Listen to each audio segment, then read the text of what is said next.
चलिए सीधे आपको लाइव ले चलते हैं सीएम हाउस, क्योंकि वहां पर चर्चा चल रही है आने वाले उपचुनाव को लेकर। हमारे विशेष संवाददाता आशीष मंगल सोनी हमारे साथ जुड़े हुए हैं, उनसे अपडेट लेते हैं। आशीष जी, क्या कुछ अपडेट है? मध्य प्रदेश में काफी ज्यादा उथल पुथल, राजनीतिक उथल पुथल देखने को मिल रही है, क्योंकि आने वाले समय में क्या कुछ रणनीति होगी दोनों ही पार्टी के बीच, इसको लेकर चर्चा चल रही है। बीजेपी खेमे में क्या कुछ सुनने में आ रहा है, अभी क्या कुछ अपडेट मिल रही है?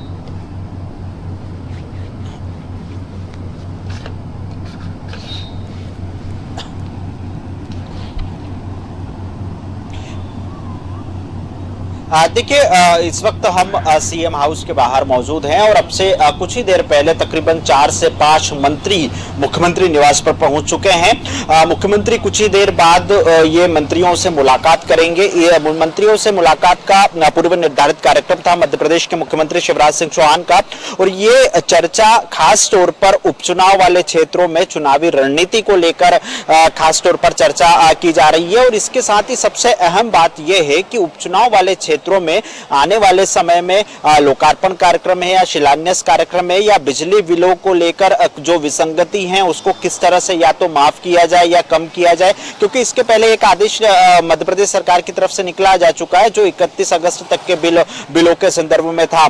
तो उपचुनाव वाले क्षेत्रों में किस तरह से काम होंगे, इसको लेकर खास तौर पर मंत्रियों से चर्चा मुख्यमंत्री शिवराज सिंह चौहान करेंगे, क्योंकि चुनाव आयोग के संकेत के बाद यह बात बिल्कुल साफ हो गई है अभिषेक की मध्य प्रदेश में तकरीबन सितंबर आखिरी या अक्टूबर फर्स्ट वीक में आचार संहिता लग सकती है, क्योंकि 29 नवंबर से पहले चुनाव कराए जाने की बात है।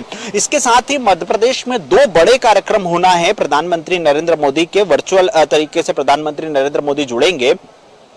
इसके पहले शिवराज सिंह चौहान ने आज ही शाम को प्रधानमंत्री के कार्यक्रम के संदर्भ में चर्चा की है, वीडियो कॉन्फ्रेंसिंग को लेकर भी चर्चा की है। तो इसमें जो जानकारी मिल पा रही है Chambal express, Chambal progress way के भूमि पूजन के कार्यक्रम से संबंधित है, और दूसरा एक और महत्वपूर्ण कार्यक्रम है जिसको लेकर मुख्यमंत्री शिवराज सिंह चौहान ने कुछ ही देर पहले चर्चा की है। तो अब इस जो बैठक है मंत्रियों से चर्चा है, इसमें खास तौर पर इस बात को लेकर चर्चा की जाएगी कि उपचुनाव वाले क्षेत्रों में बीजेपी किस तरह से अपनी रणनीति को अंतिम रूप दे, क्या क्या काम वहां पर स्थानीय विधायक, स्थानीय जो नेता हैं, जो मंत्री बने हैं, पूर्व विधायक हैं, जिन्हें चुनाव में जाना है, उन्होंने क्या क्या कामों की सूची मुख्यमंत्री शिवराज सिंह चौहान को सौंपी है।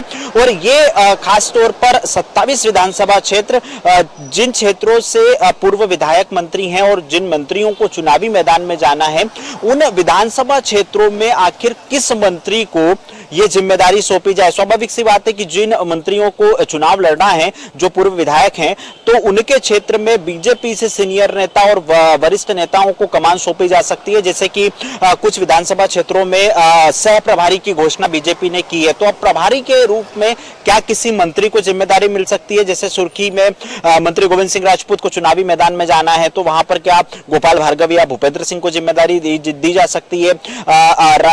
यहाँ पर बदनावर में राजवर्धन सिंह दत्तीगांव को चुनावी मैदान में जाना है, तो क्या उषा ठाकुर या किसी दूसरे मंत्री को वहां पर जिम्मेदारी दी जा सकती है? इन तमाम बातों को लेकर चर्चा की जाएगी, क्योंकि उषा ठाकुर भी यहां पहुंच चुकी है। 5 मंत्री पहुंच चुके हैं और अब से कुछ ही देर बाद मुख्यमंत्री शिवराज सिंह चौहान चर्चा करेंगे।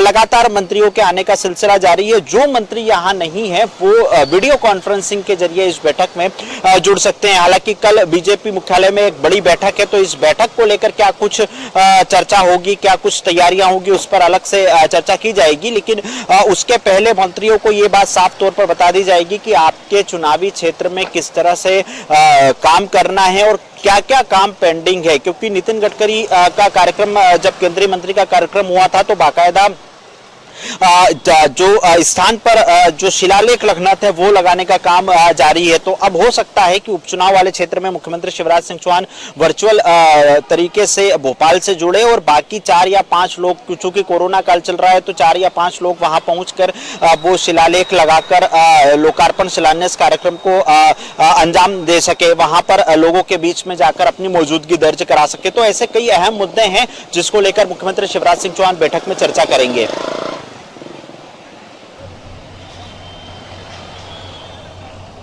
शुक्रिया आशीष विस्तृत जानकारी के लिए। तो उपचुनाव को लेकर